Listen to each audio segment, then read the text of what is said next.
പുതിയ നിയമം വിശുദ്ധ മാർക്കോസിന്റെ സുവിശേഷം 9-ാം അധ്യായം 14 മുതൽ 18 വരെയുള്ള വാക്യങ്ങൾ. അവർ ശിഷ്യന്മാരുടെ അടുത്ത് എത്തിയപ്പോൾ വലിയ ഒരു ജനക്കൂട്ടം അവരുടെ ചുറ്റും കൂടിയിരിക്കുന്നതും നിയമജ്ഞർ അവരോട് തർക്കിച്ചു കൊണ്ടിരിക്കുന്നതും കണ്ടു.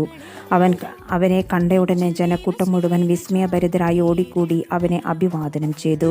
അവൻ അവരോട് ചോദിച്ചു, നിങ്ങൾ എന്താണ് അവരുമായി തർക്കിക്കുന്നത്? ജനക്കൂട്ടത്തിൽ ഒരാൾ മറുപടി പറഞ്ഞു, ഗുരു, ഞാൻ എൻ്റെ മകനെ അങ്ങയുടെ അടുത്തേക്ക് കൊണ്ടുവന്നിട്ടുണ്ട്. മൂകനായ ഒരു ആത്മാവ് അവനെ ആവേശിച്ചിരിക്കുന്നു. അത് എവിടെ വെച്ച് അവനെ പിടികൂടിയാലും അവനെ നിലം പതിപ്പിക്കുന്നു. അപ്പോൾ അവൻ പല്ലുകടിക്കുകയും നൊരയും പതയും പുറപ്പെടുവിക്കുകയും മരവിച്ചു പോവുകയും ചെയ്യുന്നു. അതിനെ ബഹിഷ്കരിക്കാൻ അങ്ങയുടെ ശിഷ്യന്മാരോട് ഞാൻ അപേക്ഷിച്ചു, അവർക്ക് കഴിഞ്ഞില്ല. അവൻ അവരോട് പ്രതിവചിച്ചു, വിശ്വാസമില്ലാത്ത തലമുറയെ, എത്ര നാൾ ഞാൻ നിങ്ങളോട് കൂടെ ഉണ്ടായിരിക്കും?